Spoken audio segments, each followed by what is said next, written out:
প্রাথমিক শিক্ষিকার উপর হামলার অভিযোগ। হবিপুর থানার অন্তর্গত কান্তুকা এলাকার ঘটনা। দৈনিক স্কুল যাওয়ার মতোই কান্তুকা অঞ্চলের চকসুপুর স্কুল যাওয়ার পথে হঠাৎই তৃষিতা কুণ্ডু নামে এক স্কুল শিক্ষিকাকে মারধর করে বলে অভিযোগ। স্কুলের সামনে প্রকাশ্য রাস্তায় স্কুল শিক্ষিকাকে বেধড়ক মারধর। লাঠিসোঁটা দিয়ে বেধড়ক মারধরের অভিযোগ উঠল এক ব্যক্তির বিরুদ্ধে। ঘটনায় আক্রান্ত স্কুল শিক্ষিকা বর্তমানে গুরুতর আহত অবস্থায় চিকিৎসাধীন হাসপাতালে। বৃহস্পতিবার ঘটনাটি ঘটেছে মালদার হবিপুর থানার কান্তুকা অঞ্চলের চকসুপুর এলাকায়। ঘটনায় আক্রান্ত স্কুল শিক্ষিকা পরিবারের তরফে বৃহস্পতিবার রাতেই লিখিত অভিযোগ হয়। অভিযোগ পাওয়ার পরই অভিযুক্ত ব্যক্তি সত্যজিৎ রায়কে পুলিশ গ্রেপ্তার করে গোটা ঘটনার তদন্ত শুরু করেছে বলে জানা যায়। পরিবার সূত্রে আরও জানা গিয়েছে, প্রায় 2018 সালে ওই ব্যক্তির বিরুদ্ধে অভিযোগ করেন শিক্ষিকা। হবিবপুর থানার পক্ষ থেকে ওই ব্যক্তির বিরুদ্ধে ব্যবস্থা নিয়েছিলেন, 3 মাস জেল হয়।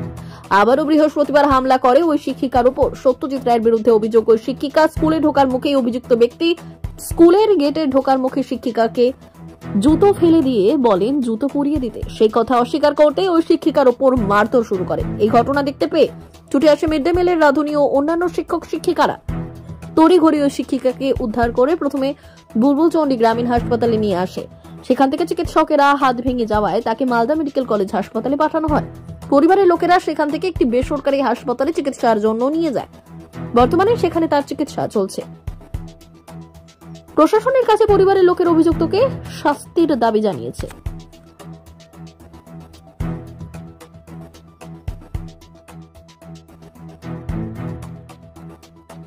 আজ আমার মেয়ে চকসাপুর প্রাইমারি স্কুলের অ্যাসিস্ট্যান্ট টিচার তৃষিতা কুণ্ডু।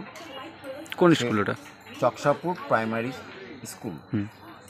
সে 11টার সময় গেটের স্কুলের বাউন্ডারি এলাকায় ঢুকতে গিয়ে তখন একটা গ্রামেরই এক লোক, তার নাম হচ্ছে সত্যজিৎ রায়, হঠাৎ মেয়ের সামনে এসে জুতোটার সামনে ফেলে দেবে, ফেলে দিয়ে বলে যে আমার জুতোটা আমাকে পরিয়ে দিই। তখন আমার মেয়ে অস্বীকার করার জন্য সে ডাল দিয়ে গাছের ডাল দিয়ে বেধড়ক পিটাতে আরম্ভ করে। এতে আমার মেয়ে অজ্ঞান হয়ে যায়। আশেপাশে স্কুলের যারা রান্নার মাসি ছিল, মিড ডে মিলে যারা রান্না করে মাসি ছিল, সে মাসি এবং টিচারগুলো আছে, মানে ওটা কি টিচার বলে, প্যারা টিচারগুলো এসে সঙ্গে সঙ্গে লোকজন দেখে জড়ো করে গাড়িতে করে নিয়ে বুলবুলচন্ডী হসপিটালে নিয়ে আসে। বুলবুলচন্ডী হসপিটালে ওর অবস্থা দেখে ওখানকার ডাক্তাররা মালদা মেডিকেল কলেজে রেফার করে দেওয়া হয়। আমরা মালদা মেডিকেল কলেজের পরিস্থিতি দেখে আমরা সোজা নরবিয়ে এক হসপিটাল আছে, বাপ্পাদিত্য ঘোষের আন্ডারে রাখা হয়েছে। ওর হাত 3টে টুকরো হয়ে গেছে, বাঁ হাত, ডান হাতে ক্র্যাক হয়েছে, মাথায় বিরাট চোট। কি দিয়ে মারধর করা হয়েছে? লাঠি দিয়ে, গাছের ডাল ভেঙে। হঠাৎ কেন এবার মারতে গেল? কারণ তো আমরা বলতে পারবো না এরকম, সেটা কেন যে মারলো না করলো, যে গ্রামের লোক সেটা দেখবে, সেটা প্রশাসন দেখবে। কেন ও তো সরকারি টিচার স্কুলের। কখন ঘটনাটা ঘটেছিল? 11:30 দিকে। আচ্ছা, কবে ওটা? আজকে মানে 21 তারিখ, 21শে ডিসেম্বর 2023 ঘটেছিল কিছু? এমনি ও তো বদমাইশ লোক, আশেপাশে যে কোনো ছেলে মেয়ে বা মেয়েদেরকেও টিস করতো আর কি।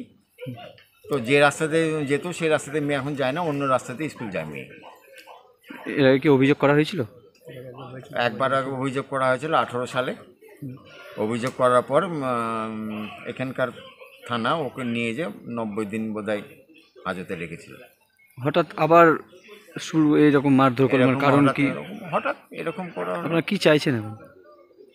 সেটা তো বলতে পারবো না ওর ব্যাপারটা। না, আপনারা কি চাইছেন এখন? আমরা চাইছি ওর বিচার হোক, ওর উপযুক্ত শাস্তি হোক, যাতে এইভাবে অন্যায়ভাবে কাউকে যেন আর না মারে। কোথায় এসছেন এখন?